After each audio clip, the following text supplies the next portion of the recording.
I won't speak about Napoleon's life or everything he did. I'll just discuss something that almost nobody talks about. According to the popular story, he marched into Russia with the largest army Europe had ever seen, only to be destroyed by freezing temperatures and endless snow. It's a simple, but it's absolutely incomplete. So if winter wasn't the real cause of Napoleon's downfall, what was? Napoleon's problems started in his childhood. Before he became emperor, Napoleon was a lonely boy from Corsica. When he was sent to military school in mainland France, he spoke French with a strong accent and came from a family that was far less wealthy than many of his classmates. He was often mocked, excluded, and treated as an outsider. Instead of fitting in, he withdrew into himself. He spent long hours reading history, philosophy, and the lives of great conquerors, becoming fascinated by figures such as Alexander the Great and Julius Caesar. Books became both an escape and a source of ambition. The constant feeling of being underestimated seems to have left a deep mark on him. Many historians believe that the shy, isolated student developed a powerful need to prove his worth, a need that would later fuel one of the most extraordinary rises and falls in history. But the story doesn't end here. Now let's go to French Revolution. The old order collapsed, and for talented young officers, opportunities appeared that would have been impossible only a few years earlier. Napoleon seized them. His breakthrough came during the Italian campaign in 1796. Although he commanded an army that was poorly supplied and outnumbered, he achieved a series of stunning victories against Austria and its allies. Instead of fighting slow, predictable wars, Napoleon moved with incredible speed, dividing enemy forces and defeating them one by one before they could unite. But Napoleon's greatest weapon wasn't just his strategy, it was his ability to inspire men. He shared many of the hardships his soldiers endured, often appearing close to the front lines instead of directing battles from a safe distance. His victories made him a national hero almost overnight. To the French people, he wasn't just another successful general, he was proof that talent could replace privilege. He represented the French people, not the nobles. But success changed Napoleon.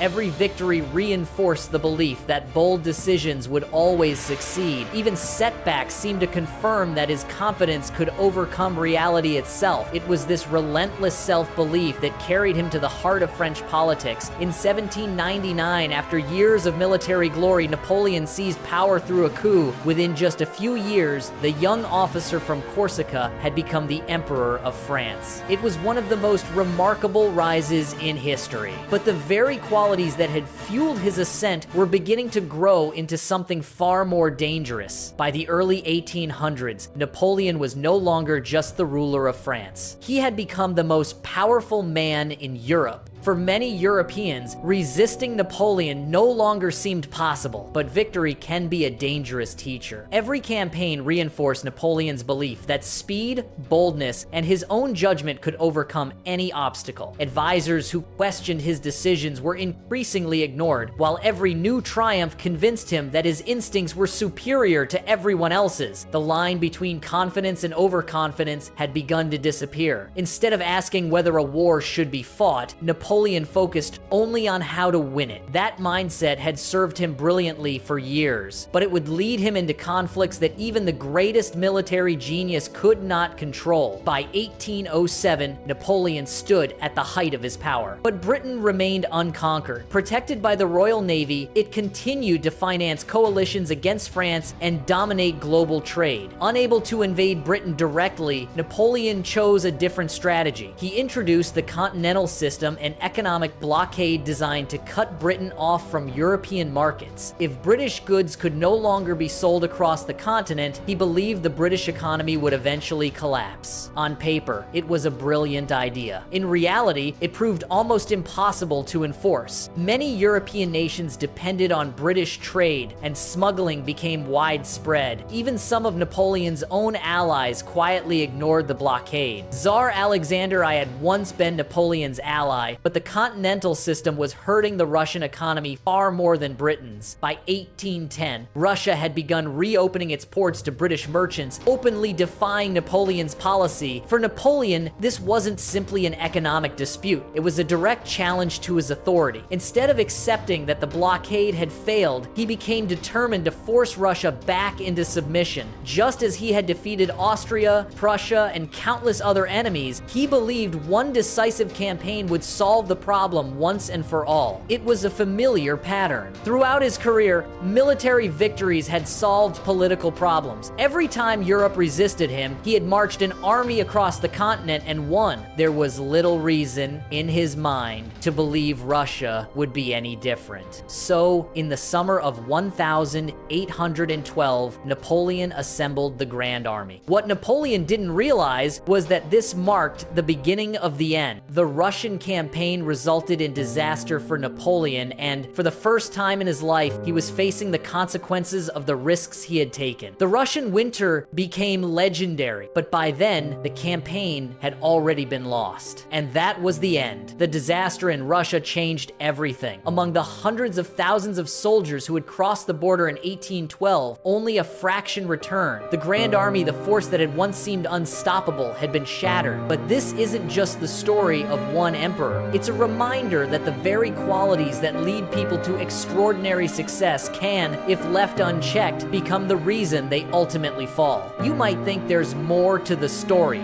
but there isn't. The story of France's greatest man ended here,